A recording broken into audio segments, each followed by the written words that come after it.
Hello,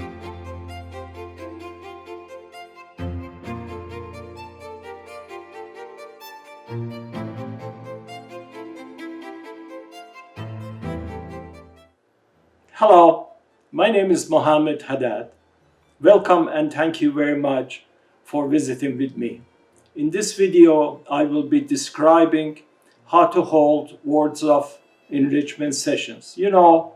Our self-esteem was mostly created for us through the belittling and hurtful words of others, because words, especially the hurtful words, are extremely powerful instruments. The fact is that we learn our lessons of life and gain our knowledge of the world mostly through words of the others. It is the words that instill in us not only our general knowledge of things, but also our sense of morality, spirituality, and religion. We also develop our opinion of ourselves, or forced to develop our opinion of ourselves, through the words of the others.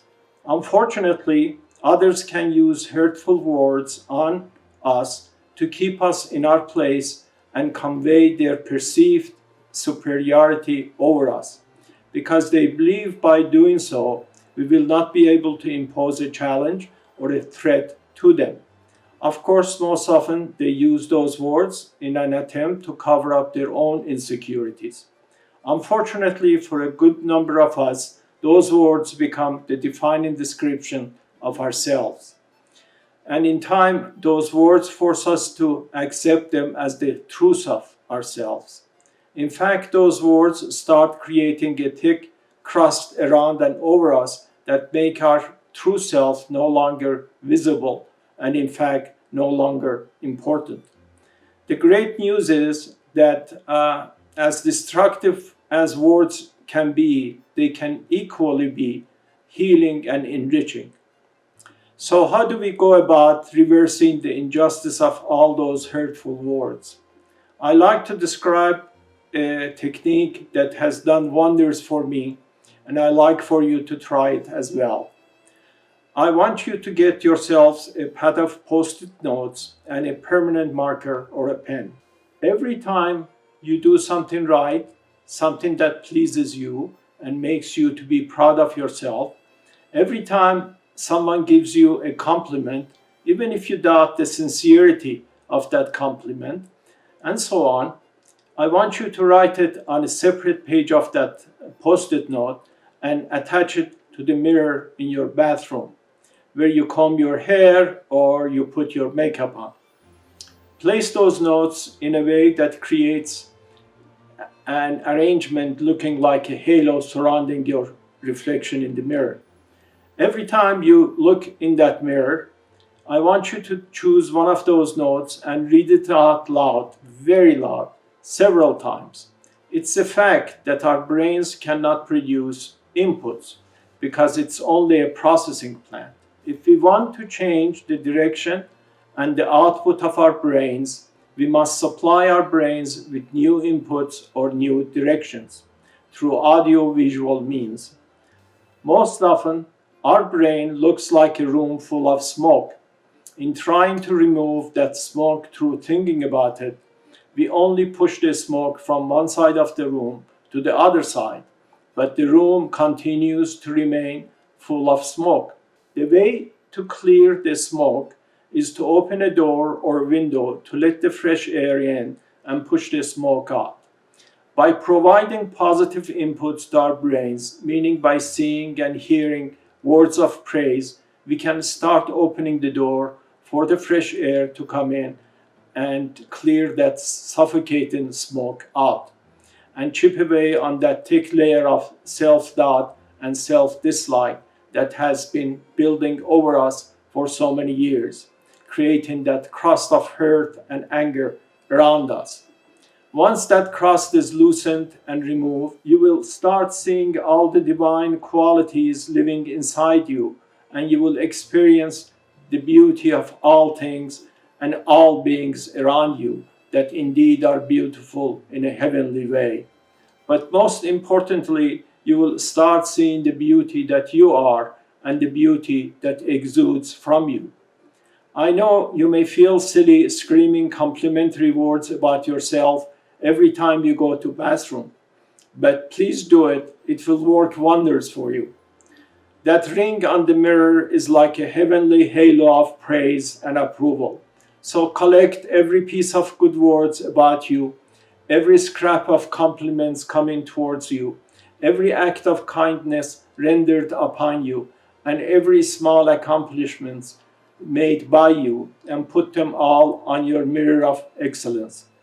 And keep it like a long lost, incredibly rare treasure. Every day add to that great halo and make it larger and thicker. I want those post-it notes to cover all your mirror, leaving only space that shows your face alone. And if you run out of space on the mirror of the bathroom, by all means, please start putting those notes on the bedroom mirror or any other mirror with any space left available. Trust me, we need all the help we can get to defeat that monster of low self-esteem.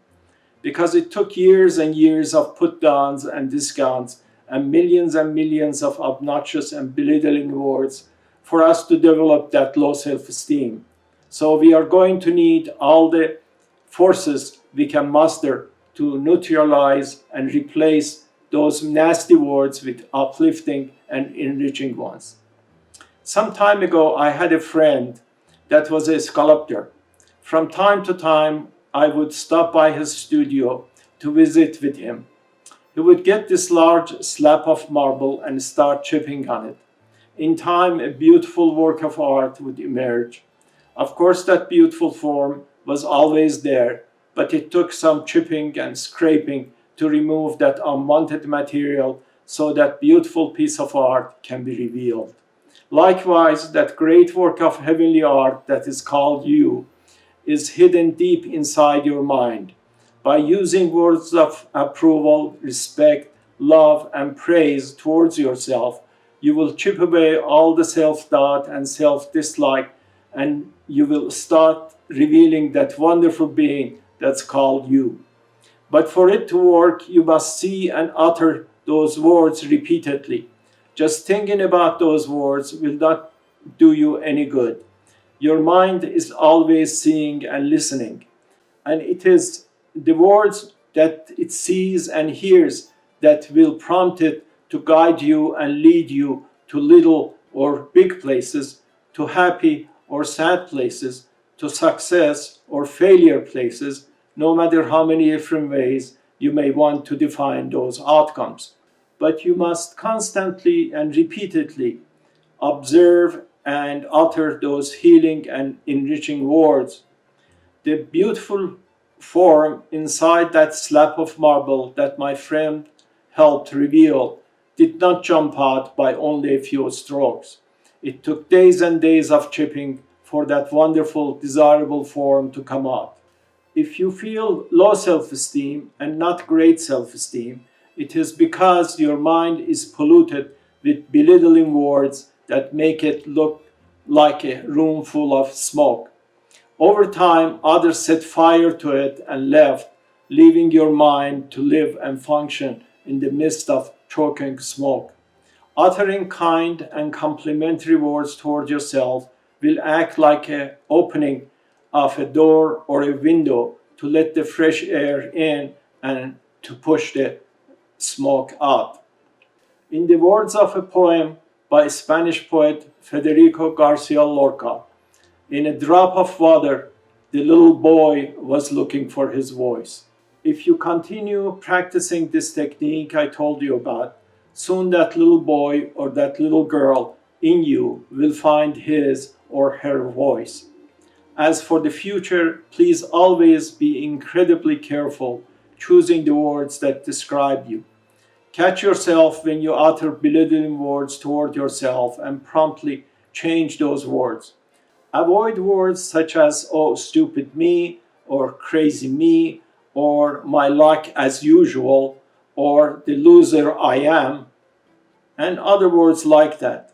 Practice and make it a habit to be respectful towards yourself.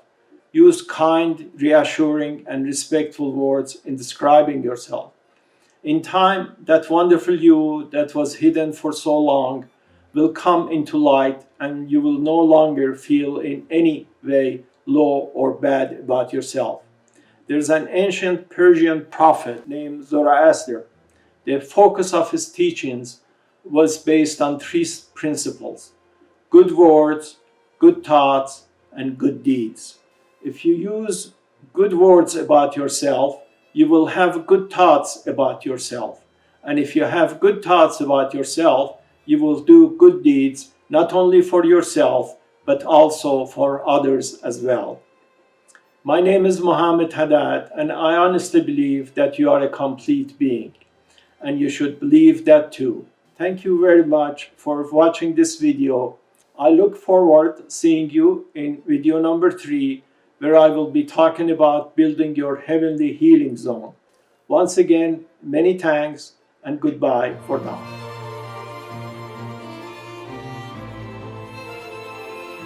If you practice happiness, soon it will become a habit. If you practice kindness, soon that will become a habit too. And if you practice beauty, you will become beautiful forever.